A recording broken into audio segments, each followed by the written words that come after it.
Ela estava em casa, fragilizada. Ela tinha acabado de parir, ainda estava em recuperação. Mas o marido, ele só pensava numa coisa, no seu próprio prazer. E quando ela renegou, disse que não queria, ele com frieza disse: "Então eu vou buscar na rua o que eu não tenho dentro de casa". Então essa é mais um relato de uma mulher que ela foi humilhada, sofreu violência inúmeras vezes, e é uma violência silenciosa, né, dentro da sua própria casa. Mas o final é algo que vocês não esperam. Então sejam bem-vindas ao Fim de Casamento, um canal de relatos reais de mulheres que estão salvando a vida de inúmeras pessoas através dos seus alertas, né, que são as suas histórias de vida. Então se você quer dar uma forcinha para o canal, se inscreva, comenta e compartilha bastante os vídeos que nós postamos aqui diariamente. E se você tem alguma história e quer compartilhar conosco, preencha o formulário que está nos comentários. Será um prazer te atender. Então vamos lá para a história de hoje.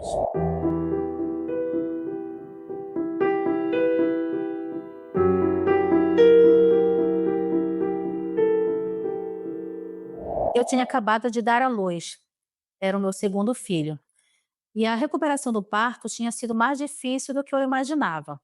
Eu estava frágil, com dores do corpo inteiro e tentando lidar com o turbilhão de emoções que acompanha o puerpério. Era o tipo de momento em que toda mulher precisa de um cuidado, de apoio, de silêncio e principalmente compreensão. Mas o homem com quem eu me casei não parecia enxergar nada disso. Era como se o nascimento do nosso filho não tivesse acontecido, como se a única coisa que importasse fosse a satisfação dele. Eu estava de resguardo, fazia menos de 24 horas que eu tinha saído do hospital, e ele queria manter relações sexuais comigo a qualquer custo. Meu corpo ainda sangrava, eu tive um parto de mais de 12 horas, e a única coisa que eu queria era descansar. Só que ele disse que eu não podia. Eu disse que eu estava com os pontos, que doía só de andar, mas quanto mais eu pensava naquelas dores, mais ele me olhava com frieza e ainda dizia que aquilo era frescura. Quando eu ouvi a palavra frescura, foi como se tivessem dado um soco no meu estômago. Frescura. Aquela palavra martelou na minha cabeça, como se tudo o que eu estivesse passando fosse apenas invenção da minha cabeça, como se a dor física, o emocional abalado, a fragilidade pós-parto fossem desculpas para evitar o que ele considerava uma obrigação conjugal. Eu senti raiva, senti vergonha, medo e muita tristeza. Tudo aquilo ao mesmo tempo. Naquele momento, ele não era o meu marido, ele era um estranho. Eu me vi encolhida no canto da cama, com um bebê ao meu lado, enquanto ele permanecia ali de pé, exigindo o que dizia ser direito de homem. Aquilo ali não era amor, era egoísmo, era dominação. E no fundo eu sabia, se eu cedesse, não seria por vontade, seria por medo. Eu lembrei da última vez do nosso primeiro filho. Naquele tempo, eu ainda acreditava que uma mulher devia sim satisfazer o homem para evitar brigas, evitar até mesmo as traições, manter o casamento de pé. E eu cedi, mesmo com muita dor, eu cedi e eu me arrependo muito. Eu aguentei calada. E o que aconteceu? Eu fui parar no hospital com uma infecção que quase virou uma septicemia. Eu passei uma semana internada, tomando antibiótico na veia, longe do meu bebê recém-nascido. Eu nunca esqueci o rosto do médico me perguntando o que tinha acontecido. E eu não tive coragem e eu acabei mentindo. Disse que não sabia, disse que talvez fosse por conta do parto, mas no fundo eu sabia. Tinha sido porque eu me forcei, porque deixei alguém ultrapassar o limite do meu corpo. E agora, anos depois, eu estava ali, de novo, diante do mesmo dilema. Só que dessa vez eu estava diferente. Talvez fosse o trauma da primeira vez, talvez fosse a maternidade me deixando mais forte, né? Eu respirei fundo e eu disse que não. disse: "Você não vai encostar em mim."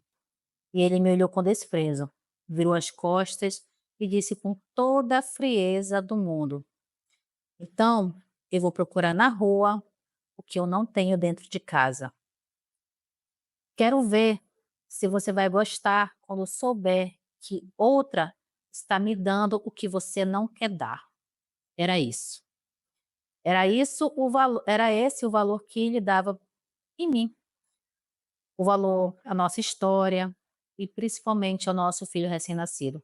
Nós não tínhamos valor algum para ele.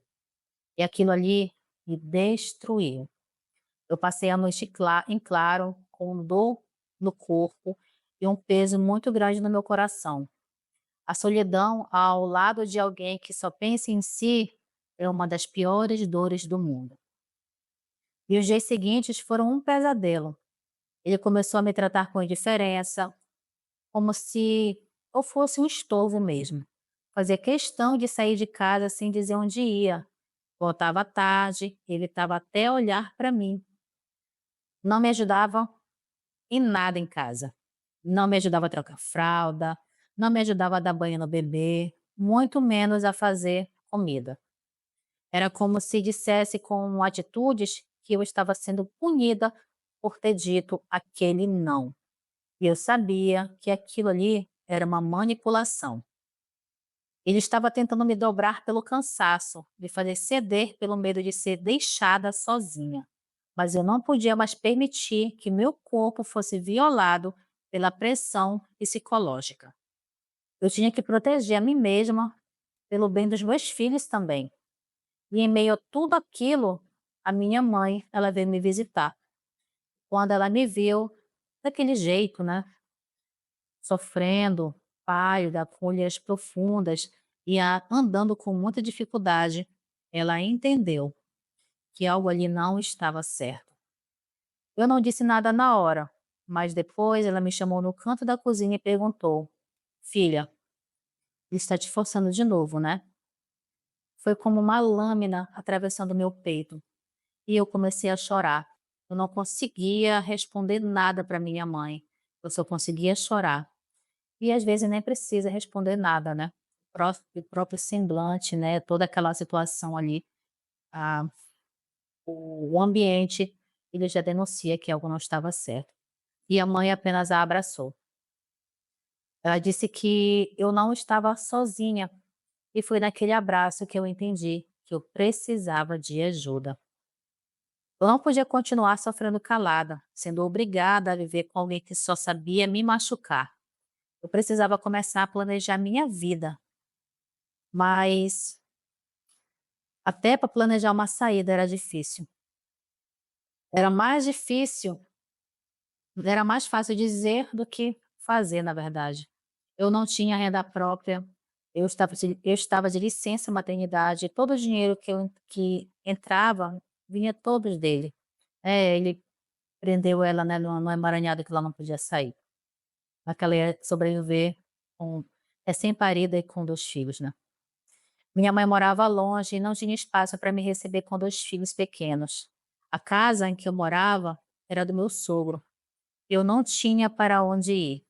Só me restava resistir da forma que podia, tentando manter minha saúde mental e física em meio àquele caos. Eu passei a relatar tudo o que acontecia, tudo o que ele dizia para mim. Eu tentei registrar todas as ameaças, eu comecei a me informar sobre os meus direitos, e tudo isso em segredo, com medo de que ele descobrisse e fizesse algo pior, né, que ela já estava começando a armar um esquema, até mesmo para ela se proteger, né, quando ela saísse daquela situação. Então, o clima entre nós ficou insustentável. Ele passou a fazer ameaças veladas, dizia que eu estava virando uma dessas mulheres feministas que querem destruir o casamento, e eu nem sabia o que significava a palavra feminista. E ele falava que se eu pensasse em denunciar ele tiraria as crianças de mim, e aquilo ali me aterrorizava. O medo de perder os meus filhos me paralisava, mas ao mesmo tempo eu sabia que ficar ali me mataria aos poucos. Não era apenas sobre o meu corpo, era sobre a minha dignidade, sobre a imagem que eu estava passando para os meus filhos. E eu não queria que a minha filha crescesse achando que era normal uma mulher ser usada, nem que meu filho acreditasse que era assim que um homem deveria agir. Com o tempo, a ferida emocional foi ficando mais dolorida do que qualquer dor física. Eu sentia que estava sendo comida por dentro, como se cada dia ao lado dele me deixasse menos viva. E o pior era como se ninguém visse. Para o mundo afora, ele era um bom pai, um homem trabalhador, um marido presente, mas só quem vive atrás das portas fechadas sabe o que realmente acontece.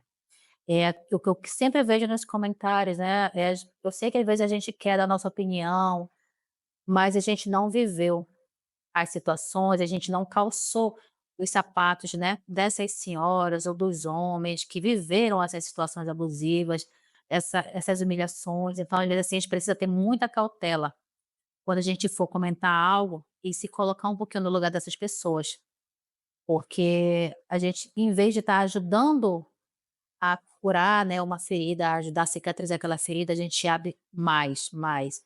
E acaba que a vítima, ela se culpa. E uma coisa é muito certa, nenhuma vítima é culpada pelas agressões, pelos abusos, pelo narcisismo que vivem. Então, vamos ter cautela. Voltando aqui na história. Ele fazia questão de manter as aparências.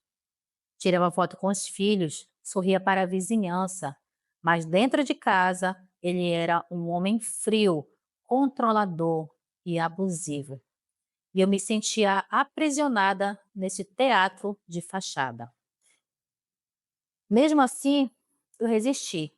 Por mim, pelos meus filhos, eu me recusei a voltar atrás. Ele não encostou mais em mim, e eu percebi que tinha mais força do que imaginava. A cada dia, ele me ignorava mais e eu ficava mais firme na minha decisão de que aquilo ali não era vida para mim. Eu comecei a juntar o pouco de coragem que eu tinha. Eu sabia que um dia eu precisaria sair, sair de verdade. Não só da casa, mas daquele ciclo. Eu queria reconstruir minha vida, eu queria ter uma história, eu queria ser uma mulher inteira. Mas antes eu precisava sobreviver. E esse era o meu maior foco. Então, depois daquela noite em que ele disse que não me procuraria mais, que procuraria uma mulher na rua, eu comecei a observar com outros olhos cada atitude dele. O que antes parecia só grosseria, agora eu entendia como manipulação emocional. Tudo era uma forma dele tentar me controlar. Quando eu estava no puerpério do nosso primeiro filho, ele usava o meu cansaço contra mim. Dizia que eu era uma péssima mãe, que não sabia cuidar da casa e que ele fazia tudo sozinho. Agora, com o segundo bebê, a história se repetia, mas a diferença é que eu estava mais consciente. Eu estava anotando tudo mentalmente, tentando traçar um caminho para sair dali. Porque sim, eu ainda tinha medo. Mas medo não é fraqueza, é instinto de sobrevivência. Vamos anotar isso. Medo não é fraqueza, é instinto de sobrevivência. As humilhações vieram de forma mais sutil após eu negar o que ele queria.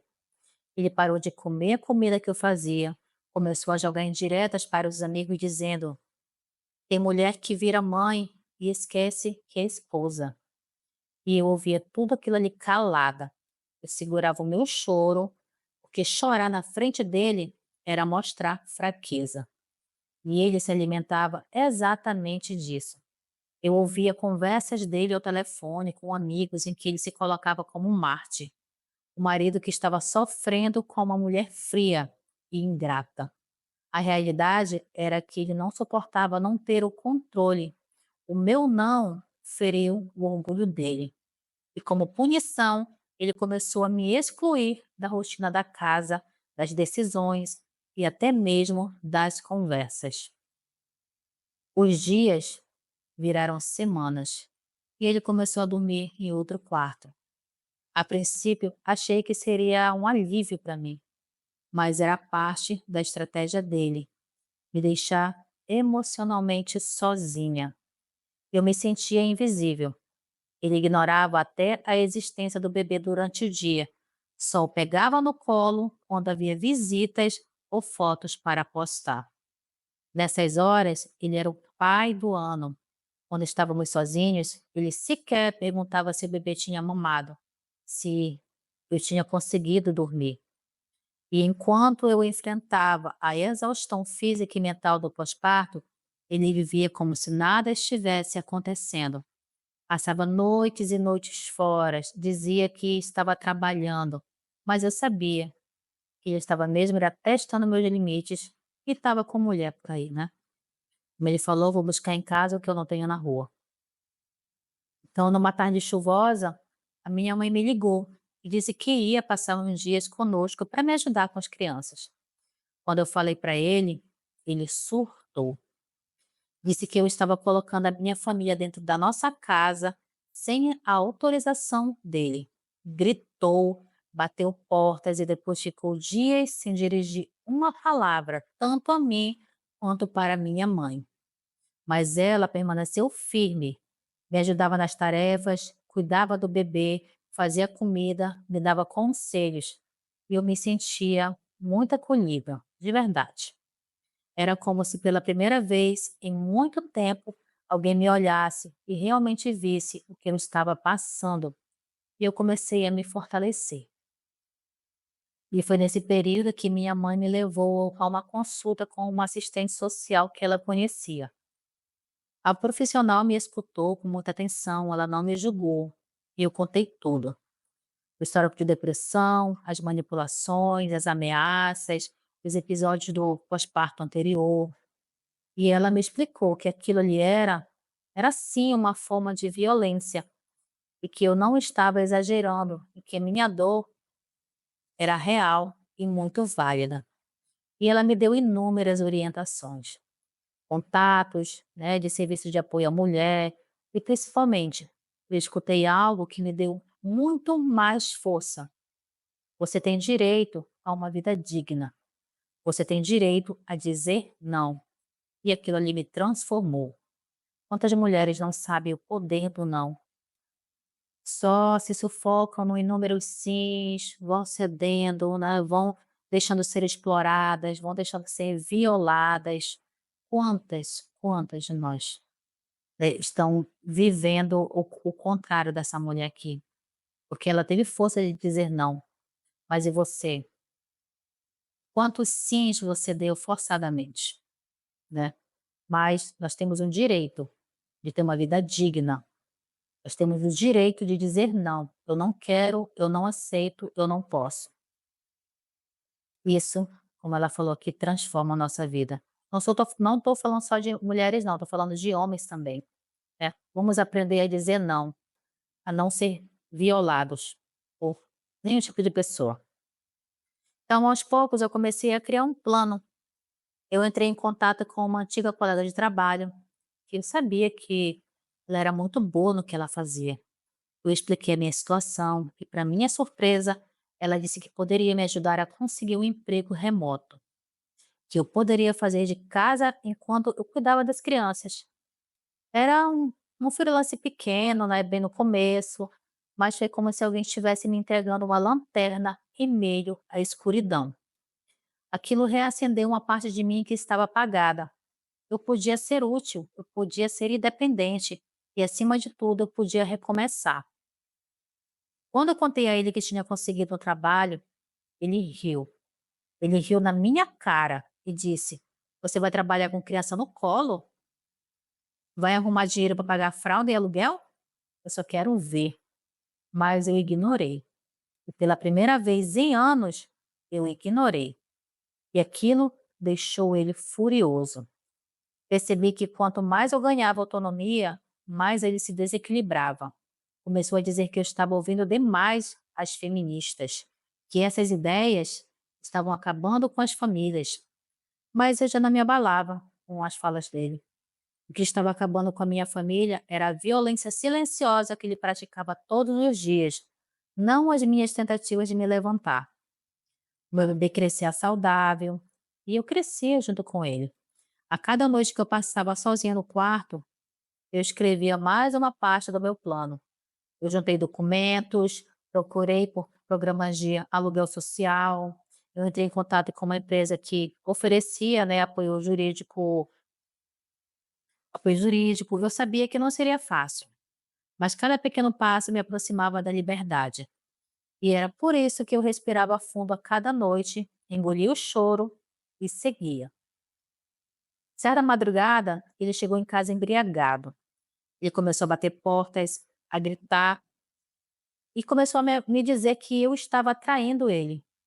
E disse que só podia ser com outro homem para eu estar tão distante. Eu peguei meu bebê nos braços e me tranquei no banheiro. Foi a primeira vez que eu tive medo real por minha integridade física desde o nascimento do meu filho. Ali, trancada, com o bebê chorando no meu colo, eu entendi que não podia mais esperar. Era uma questão de tempo até que algo mais grave acontecesse.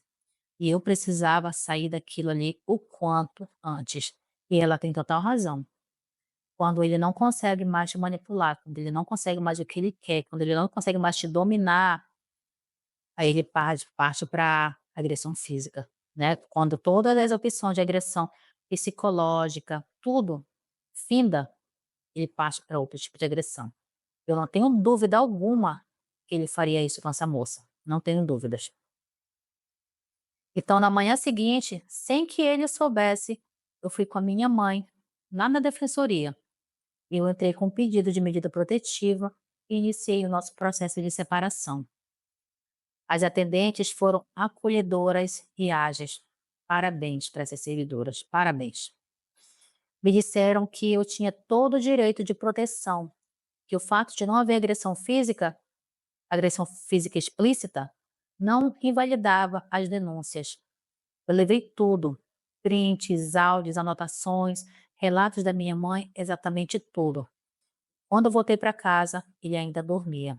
E ali, olhando para ele naquele sono tranquilo, eu percebi que eu não sentia mais nada por ele. Nem raiva, nem pena, nem amor. Eu sentia apenas um vazio. E foi nesse mesmo dia que eu fiz a minha última mala. Com a ajuda da minha mãe, levei o que eu consegui, incluindo os documentos dos meus filhos. O resto eu deixei para trás. E aquilo ali foi simbólico para mim. Era como se eu estivesse me libertando de tudo que me aprisionava. Deixei uma carta com poucas palavras. E eu disse para ele: Você me quebrou. Você quebrou tudo. E eu reconstruí a mim mesma. Saí sem olhar para trás. O primeiro dia fora de casa não foi um alívio imediato. Nunca é, né? Uma separação, por mais dolorosa que seja, ela, né? Por mais difícil que seja, nas circunstâncias, ela é muito difícil. Traz um alívio, traz, mas é uma situação difícil, né. Você tem filhos, houve sentimento, houve uma história por trás, então é muita coisa para ali colocar na balança, né, mas traz um alívio sim. Apesar de saber que eu estava fazendo a coisa certa, meu corpo ainda tremia, como se eu estivesse em estado de alerta. Eu estava hospedada temporariamente na casa de uma amiga da minha mãe, uma senhora muito simples e generosa. O quarto onde eu fiquei com meu filho era pequeno. Meus filhos, né, era pequeno, abafado, mas eu me sentia segura. Era um sentimento novo e até um pouco estranho. E pela primeira vez em muito tempo eu podia dormir com a porta destrancada, sem medo de acordar com gritos, cobranças ou até ameaças. Mas mesmo assim, o medo parecia ter se alojado dentro de mim e ele não ia embora, só porque eu tinha mudado de endereço. Nos primeiros dias, ele me ligava sem parar. Mandava mensagens alternando entre súplicas e agressões verbais, né. Dizia que eu era ingrata, que destruía nossa família, que eu estava dando um mau exemplo para os nossos filhos. Depois ele mudava o tom, já dizia que me amava, que queria voltar, que faria tudo para consertar. E eu lia tudo aquilo ali em silêncio, mas eu não respondia nada. E a cada mensagem era como se ele estivesse puxando uma corda que não existia mais. E eu tinha cortado aquele elo, mas ele não aceitava. A minha filha mais velha começou a perguntar o motivo da mudança repentina. Eu sempre fui muito cuidadosa com o que falava, mas dessa vez eu achei que ela merecia um pouco de verdade. Disse que às vezes as pessoas que devem nos proteger são justamente as que mais nos ferem, e que a mamãe precisava cuidar de si para poder cuidar deles também. Ela me olhou em silêncio, me abraçou no pescoço com força e me disse: Eu prefiro você viva e triste do que sorrindo e morrendo por dentro, mamãe. E naquela hora eu desabei. O que uma criança de 7 anos entende sobre dor emocional, sobre abandono, sobre um casamento falido? Eu entendia mais do que ela deveria. Quantas situações essas crianças não viveram? Não pequenininho recém-nascido, né? Mas a mais velha, quantas situações eles não presenciaram, né? Não de agressão física, mas as verbais, que são as que mais machucam, né? As que mais ficam ali no nosso inconsciente. E com o passar dos dias, eu comecei a retomar a rotina do trabalho. Algo que era freelance ficou algo físico, fixo, né? Mesmo com o bebê pequeno, eu conseguia cumprir os prazos. Era bem cansativo, mas eu fazia tudo para ficar bem, né? Para ser útil e para ser capaz daquele trabalho. Voltar a ganhar meu próprio dinheiro foi como recuperar uma parte de mim que ele tinha tentado apagar. E o dinheiro, mesmo pouco, era meu. Eu podia pagar as fraldas do meu filho e sem precisar implorar para ele. Podia comprar um lanche para minha filha sem justificativa. A liberdade, mesmo com os boletos, era leve. E um dos momentos mais difíceis foi voltar para a igreja. Lá, muitos ainda não sabiam da separação. Os olhares eram mistos, alguns de julgamento, outros de solidariedade silenciosa. Mas eu mantive a cabeça erguida. Eu sabia que precisava estar ali, por mim e não para agradar ninguém. O líder local me chamou para uma conversa e, para minha surpresa, ele foi acolhedor. Disse que conhecia muitos casos como o meu, mas que poucas mulheres tinham coragem de romper. Ouviu o meu relato, me ofereceu ajuda e me fez entender que não era eu quem estava quebrando os votos. Eu estava, na verdade, era salvando a minha alma. Isso aqui é muito importante. Às vezes as mulheres, né, que têm a sua religião, elas se calam para manter um casamento, mas elas estão se prejudicando de uma forma muito grave, né, porque você está ali sendo submissa a alguém que não te respeita, que não respeita os votos do matrimônio, né. Quando a gente aceita casar com alguém, você amar, respeitar, acima de qualquer circunstância, né. Mas, como o líder dela falou aqui, ela não estava quebrando voto algum. Ela estava apenas era salvando a vida dela, né, salvando a alma dela. Mas ele, voltando a falar do ex-marido, mas ele, claro, não ficou satisfeito em apenas me bombardear com as mensagens. Ele descobriu onde estava hospedada e foi até a porta da casa, bateu, gritou, chorou. Quando percebeu que eu não iria sair, ele ameaçou chamar a polícia para dizer que eu havia sequestrado nossos filhos. Olha só que situação, né? Precisei respirar fundo e manter a calma. Eu liguei para a assistente social que já estava acompanhando meu caso, ela já sabia de tudo que eu tinha relatado para ela, e rapidamente entraram com uma solicitação de medida protetiva, e ele foi notificado. Pela primeira vez, a lei estava do meu lado. Lembrando que ela já tinha, né, feito uma medida protetiva, e ela tem que fazer outra, e aí foi quando ele foi notificado. E foi ali que eu senti que havia escolhido o caminho certo. Mesmo com a medida, ele continuava me perseguindo nas redes sociais, usando perfis falsos, mandando recados através de conhecidos. Tentava me desestabilizar de qualquer forma. E o mais doloroso, ele passou a usar minha filha como mensageira emocional. Dizia a ela que me amava, que sentia falta da nossa família, que estava sofrendo. fazia com que ela se sentisse responsável pela reconciliação. Eu precisei intervir com firmeza, lógico, com amor, né, e com muito diálogo. Eu expliquei que ela era apenas uma criança, e não cabia a ela mediar o sofrimento dos adultos. E devagar eu fui limpando esse peso dos ombros dela. Você lembra do caso do pai que ele fez a mesma coisa, né, com a menina de 13 anos mais velha? O que aconteceu? Ela não conseguiu suportar e ela acabou. Você já sabe o que ela fez, né? Porque ela era muita coisa em cima dos ombros daquela moça, né, do pai ali, incitando o ódio contra a mãe, dizendo que a mãe tinha sido culpada do final do casamento, que a mãe era isso, que a mãe era aquilo. E a menina, ela não conseguiu suportar, infelizmente. Foi uma história muito dolorosa, foi uma história muito difícil de relatar. Vocês tiverem um tempinho, vocês puderem assistir, é muito importante, é um alerta muito grande que aquela mãe deixa naquele relato, tá bom? Então, voltando aqui lembrei por conta dessa parte aqui da relato dessa senhora, e me fez voltar aqui na memória, a dor daquele relato. Com o apoio psicológico, eu comecei a enxergar com mais clareza os padrões de abuso que eu sofri. Não era só sobre o pós-parto, não era só sobre o sexo forçado, era sobre tudo. O controle, a humilhação, a dependência emocional que ele criou com maestria. Era como se ele tivesse me apagado e agora eu estivesse me redesenhando. Cada traço novo era um pedaço do meu recuperado. E isso doía, sim, porque olhar para trás doía muito, mas também era uma cura. Numa das sessões, ela começou a fazer terapia, né? Ela procurou ajuda psicológica ainda bem, porque sair de uma situação dessa mexe muito com a nossa cabeça. A gente precisa, sim, de uma ajuda profissional para nos ajudar. E ela disse, né? Você passou tanto tempo tentando sobreviver que agora precisa aprender a viver. E aquilo ali bateu fundo dentro de mim, porque viver era diferente de apenas resistir. Era abrir a janela de manhã e sentir prazer no vento. Era tomar café sem culpa. Era rir de algo bobo, sem medo de parecer fútil.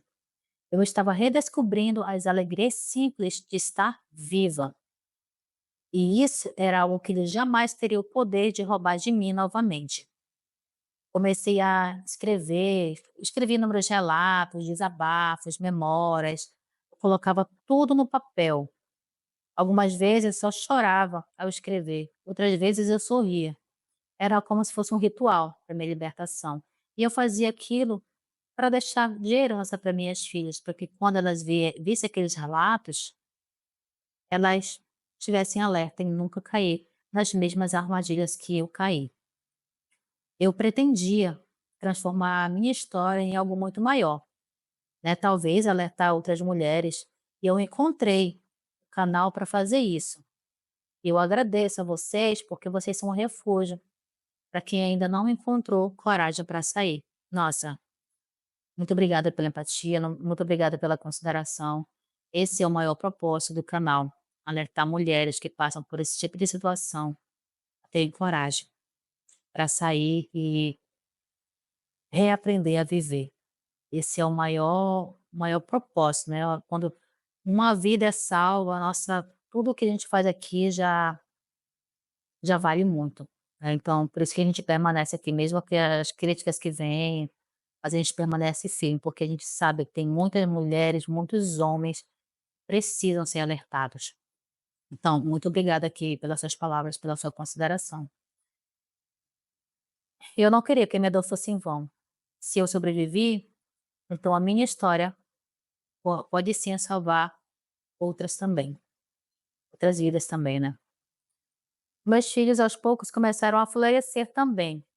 A casa humilde onde estávamos temporariamente se encheu de vozes, risos e até bagunça. E aquilo ali me emocionava. Não era uma casa luxuosa, mas era a nossa casa. Era um lar de verdade, não tinha medo, não tinha tensão. E sem aquele silêncio pesado. A paz, mesmo simples, era um luxo que eu jamais havia experimentado. E era exatamente essa paz que eu queria proteger com todas as minhas forças. Ela deixa uma frase aqui. Quando a liberdade começa a incomodar, Quem sempre te quis presa, você venceu, né. Os dias de liberdade começaram a trazer frutos, mas também, inevitavelmente, atraíram ainda mais a fúria dele. Eu estava conseguindo me reerguer aos poucos, já tinha uma pequena rede de apoio, meus filhos começaram a responder com mais leveza e o sorriso ainda era tímido. Já haviam voltado, os filhos voltaram a sorrir novamente, né, isso que ela quis dizer aqui. No entanto, quanto mais eu ganhava confiança, mais ele tentava me puxar de volta para o lugar de onde ele tinha me mantido frágil e submissa.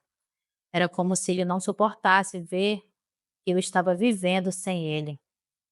A primeira tentativa de contato físico após a medida protetiva foi em frente à escola da minha filha. Ele apareceu do nada.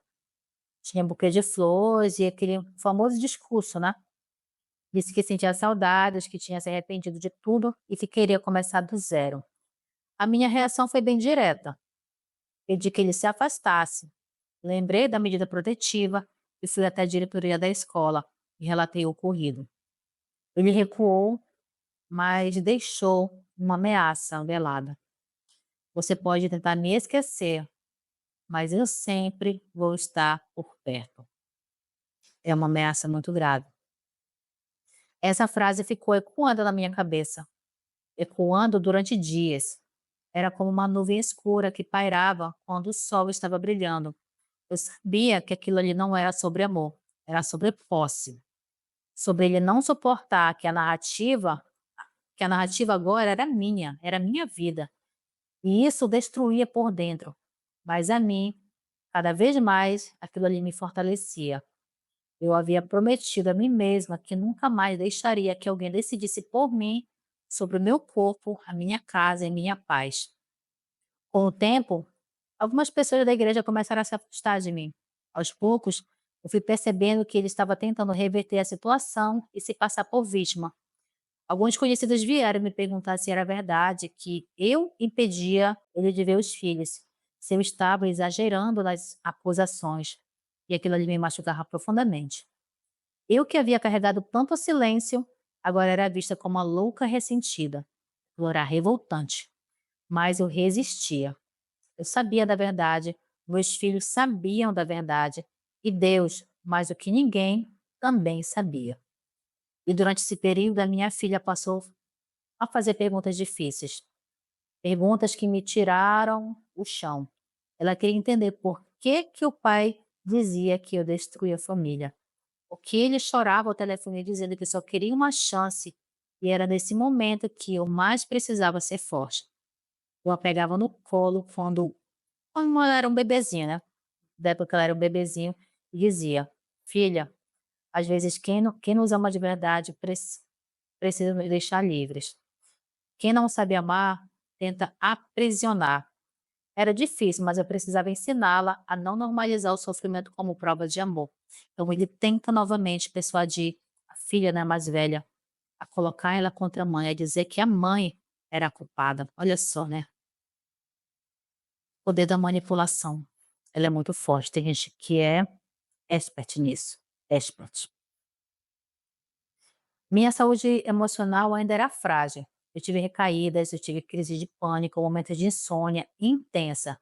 Às vezes, mesmo com a porta trancada, eu acordava no meio da noite com o coração disparado, como se ele estivesse ali. A terapeuta me explicou que o trauma é como uma tatuagem visível. Mesmo quando não se vê, ele ainda está ali marcado. E para apagar é preciso tempo. Eu aceitei esse tempo e permiti viver um dia de cada vez, sem muita pressa, sem cobrança e com compaixão por mim mesma. Então, numa tarde de domingo, a minha ex-cunhada, a irmã dele, ela veio até mim. Foi um momento inesperado e ela pediu desculpas por ter se calado durante tantos anos, por nunca ter me ajudado enquanto eu apanhava calada. Disse que sempre soube o que ele fazia, mas que tinha medo, que agora, vendo tudo o que ele ainda tentava fazer contra mim, sentia nojo. Aquela conversa ela foi muito importante. Me mostrou que nem todos que se calaram eram cúmplices. Alguns também eram vítimas do medo que ele espalhava, né? Voltar a confiar em pessoas foi um processo lento, mas aconteceu. Eu fiz novas amizades no trabalho, conheci mulheres com histórias parecidas, algumas ainda em relacionamentos abusivos, outras aí em processo de reconstrução, né? A mulher, muitas sabem que vivem aquele relacionamento, né, que ele não é bom, que ele é destrutivo, mas elas permanecem, né? Infelizmente. Criamos uma pequena rede de apoio, compartilhávamos experiências, trocávamos conselhos e até chorávamos também juntas. Aquilo me mostrou que eu não estava sozinha, que existia muitas eus espalhadas por aí tentando apenas sobreviver. E isso dava ainda mais coragem para que eu pudesse continuar. E em um dia comum eu recebi uma carta, estava escrita à mão e adivinha de quem era? Era dele. Um texto extenso, cheio de vitimismo. Dizia que a vida sem mim não fazia sentido, que estava pensando em sumir, que os filhos sentiriam falta dele e que a culpa seria quem? Seria minha. Respirei fundo, coloquei a carta dentro de uma pasta e levei para a delegacia. Eu relatei tudo. Foi aberta uma investigação por descumprimento da medida protetiva. Eu não podia mais brincar com a minha segurança emocional. Aprendi que todo pedido de desculpas dele era uma armadilha. E com o processo na justiça, já estava encaminhada, né? Eu sabia que ainda enfrentaria batalhas longas, mas naquele momento, pela primeira vez em muitos anos, eu conseguia fazer planos. Eram pequenos planos, mas eram meus. Comecei a fazer curso, comecei a cuidar do meu cabelo, comecei a ter novas experiências, eu comecei a transformar a minha dor em algo que fosse de serventia para alguém no futuro. Minhas crianças também estavam florescendo. A minha filha voltou a sorrir com mais frequência. O meu bebezinho começava a crescer saudável e eu conseguia finalmente brincar com ele sem estar sob tensão. Era como se aos poucos eu estivesse limpando a nossa casa do cheiro de medo e preenchendo com presença, com afeto e com paz. E foi ali naquele pequeno lar que eu percebi.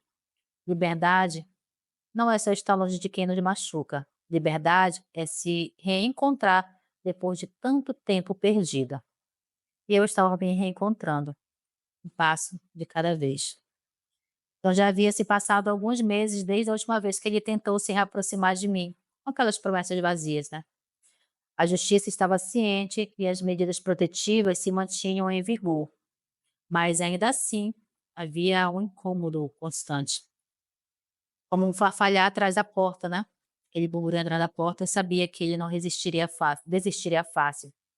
E no fundo, já me preparava para o momento em que ele tentaria inverter os papéis novamente. E veio, né, gente? Eles não desistem fácil, não é assim tão fácil, não. A ligação veio de manhã cedo, enquanto eu preparava o café da minha filha.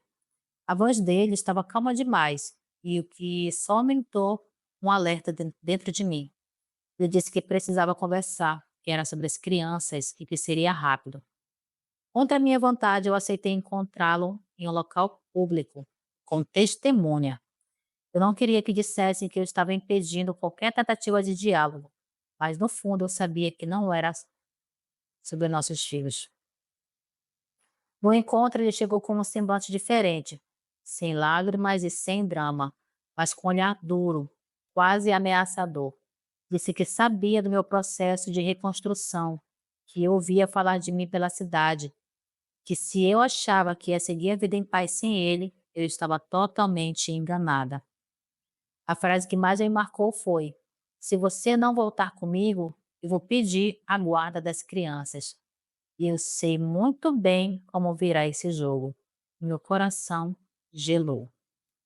Fiquei em silêncio por alguns segundos, respirei fundo e respondi: "Você não tem noção do que está dizendo, nem do quanto nossos filhos precisam de estabilidade emocional. E você nunca ofereceu isso." Ele riu da minha cara, disse que tinha amigos, que tinha contatos, que sabia manipular as palavras, que sabia como pintar a imagem de uma mulher emocionalmente estável, e que se eu não recuasse, ele usaria isso a seu favor. Era mais do que uma ameaça, era uma chantagem emocional. Eu voltei para casa sem saber como engolir aquilo tudo. Olhei para meus filhos dormindo e me perguntei como alguém era capaz de usar o amor deles como uma arma. No mesmo dia, relatei tudo para o meu advogado e fui até a delegacia. As autoridades intensificaram o monitoramento. Eu não queria de jeito nenhum que ele conseguisse interferir novamente na paz que eu estava tentando construir. Na semana seguinte, ele passou a enviar mensagem para as pessoas mais próximas de mim. Disse que eu estava afastando os filhos de um pai amoroso, estava influenciando negativamente as crianças. Algumas dessas mensagens chegaram até a escola da minha filha mais velha, onde ele pediu uma reunião com a diretora. Felizmente, a escola já conhecia o nosso histórico e foi firme ao negar qualquer tipo de aproximação sem autorização judicial. Certíssima essa diretora, certíssima. O que ele não sabia era que, ao tentar me intimidar, estava fortalecendo ainda mais a minha rede de apoio. Meus pais, que antes tinham medo de se envolver, passaram a ser firmes ao meu lado. Minhas amigas, que no início apenas me ouviam, agora estavam presentes. Até minha terapeuta, em um momento de emoção, disse que nunca tinha visto uma mulher se levantar de uma história como a minha de forma como eu estava fazendo. E foi aí, então que eu recebi uma visita inesperada. A filha da minha ex-cunhada, uma menina de 16 anos, que me viu como uma referência desde pequena. Ela me disse com lágrimas nos olhos que acompanhou tudo, cresceu vendo o que eu passei e que agora estava saindo de um relacionamento onde o namorado a fazia se sentir culpada por tudo. E ela disse: Tia, foi a sua força que me fez ter coragem de sair. Tá vendo só como a história, a nossa história, nossos relatos, eles salvam a vida das pessoas? Eles mudam, gente. Por isso que eu falo, não tenham medo, compartilhe os seus relatos, falem, sabe, a sua dor cura a dor de outras pessoas também e te cura automaticamente. Olha só, uma menina de 16 anos já vivia um relacionamento abusivo e por conta do exemplo da tia, ela resolveu sair também, ela teve forças para sair. Aquilo mexeu comigo de uma forma que nenhuma frase de autoajuda jamais conseguiu. Eu estava fazendo a diferença. A minha dor não estava sendo em vão. Mesmo com medo, mesmo com tudo que eu enfrentei, eu me tornei o que ele mais temia, uma mulher que se recusou a ser destruída. E mais do que isso, eu me tornei exemplo para outras que ainda estavam tentando escapar. Ele não parou. Tentou entrar com, com um pedido de guarda compartilhada. Ele alegou alienação parental. O juiz pediu uma perícia psicológica completa. Eu aceitei, fui confiante. Já ele foi evasivo. Perdeu prazos, mentiu em declarações e o processo corre até hoje. Mas a minha consciência, ela está limpa. O meu coração, ainda marcado, está forte. E os meus filhos, eles estão mais seguros do que nunca. Hoje, quando eu me olho no espelho, eu ainda vejo as cicatrizes invisíveis, mas eu vejo também a mulher que eu me tornei, forte, consciente, determinada a proteger os meus. Se ele achava que poderia me usar como exemplo de fraqueza, ele falhou miseravelmente. Eu virei exemplo, eu virei exatamente o oposto, o exemplo de resistência. E mesmo que o medo ainda me visite, eu o recebo com coragem, porque aprendi a enfrentá-lo. Não por mim mesma, mas por todas que ainda não conseguiram sair. Os meses seguintes foram marcados por um misto de alívio e vigilância. A medida protetiva ainda estava em vigor, e embora ele tentasse burlar a ordem com mensagens enviadas por terceiros, né, os recados, deixados nas redes sociais dela, eu me mantinha firme. Eu estava aprendendo a reconhecer os mecanismos de manipulação, algo que antes me envolvia com facilidade. Agora eu não só enxergava, como rebatia com argumentos, ações e principalmente silêncio. A justiça caminhava a passos lentos, como é de costume, né? Mas eu já vivia refém das decisões judiciais. Desculpa, gente, mas eu já não vivia refém das decisões judiciais. A minha liberdade tinha começado dentro de mim. Percebi que mesmo com o medo me rodeando, eu já não me curvava. Comecei a fazer planos, a estudar e a sonhar de novo. E principalmente a reconstruir a minha identidade. Antes, eu era a esposa de a mulher que apanhou, a mãe das crianças, agora eu era apenas eu, mulher, mãe, profissional e sobrevivente. E foi nesse momento que eu iniciei, né. Ela criou um pequeno grupo de ajuda às mulheres lá na cidadezinha dela, que ajuda as mulheres a saírem de relacionamentos abusivos, e que faz as mulheres entenderem o que elas estão vivendo, né, que é um ciclo, que ele se repete, né, e em menos de 3 meses ela tá falando que ela ajudou muitas mulheres, inclusive pessoas da própria religião, né, da igreja onde ela frequentava. E gente, para ver um relacionamento abusivo, não precisa estar casado não, até quem está namorando vive relacionamento abusivo, né, e é de todas as idades e classes sociais, né. Então existe inúmeras histórias diferentes que tratam do mesmo assunto, que é relacionamento abusivo. E ela fala, né, que muitas vezes ela chorou por ela e por todas essas pessoas que ela estava ajudando. Então, na escola das crianças, os avanços também eram bem visíveis. O meu filho mais novo passou até a dormir melhor. A minha filha parou de se culpar por coisas que ela não tinha feito. E pela primeira vez ela me escreveu uma cartinha dizendo que a mamãe, agora ela sorri mais. Eu gosto da risada dela. Mamãe, fica assim? Fica sempre sorrindo assim? Eu guardei esse bilhete como se fosse um troféu, porque era. Era um reconhecimento de mamãe que, mesmo estraçalhada, escolheu não desistir. Claro que a ausência dele deixava marcas, né? Nenhuma separação, mesmo que a mais necessária, acontece sem dor. Havia perguntas difíceis. Tive que explicar que é controle, o que é respeito, o que é um amor saudável, coisas que em outros lares são naturais. Aqui eram descobertas, mas eu estava disposta a ensinar e a fazer a diferença. Ela queria quebrar esse ciclo, mostrar para os filhos dela que é ter uma família feliz, de verdade, né? O processo da guarda, no fim, foi decidido a meu favor. A perícia confirmou o ambiente estável que ele oferecia, os indícios de manipulação emocional com as crianças. A justiça determinou visitas supervisionadas em local neutro. Ele tentou recorrer, mas o histórico dele falava bem mais alto. E pela primeira vez, a lei reconhecia não só os meus pedidos, mas também o sofrimento invisível que tantas vezes era ignorado. E ele desapareceu da cidade.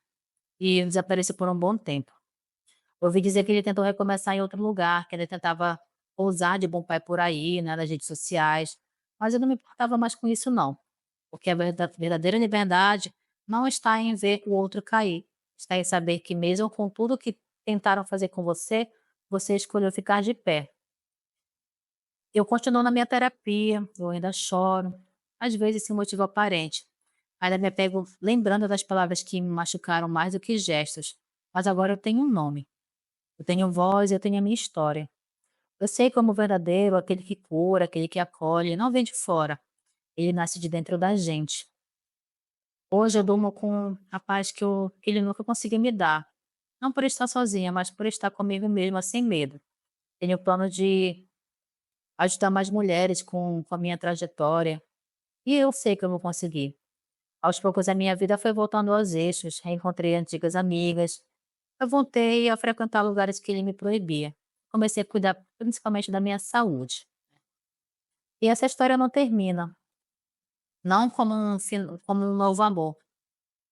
Não, desculpe, e essa história termina não com um novo amor, não com um final feliz, aquele de conto de fada que todo mundo espera, mas como uma mulher real, que sobreviveu, que protegeu seus filhos e que aprendeu a amar a si mesma. Então, essa é uma história muito comovente, né? A mulher ela estava no resguardo e descobriu, né, que o companheiro dela era incapaz de ter empatia por ela e pressionava ela muito emocionalmente também. Ela ignorava todas as dores que ela sentia e fazia chantagem, né, isso durou muitos anos. Então, se você gostou desse relato, quer compartilhar, as suas dores, o seu fim de casamento traumático, preencha o formulário que está no comentário. Eu sei que a sua história, o seu relato, ele pode ajudar muito, muito, muito outras mulheres também, ok? Então, obrigado a todos que assistiram até aqui. Não esqueçam de comentar, compartilhar e principalmente de se inscrever, para dar uma força para o nosso canal, que ainda é um bebezinho, tá bom? Bye bye, até o próximo relato.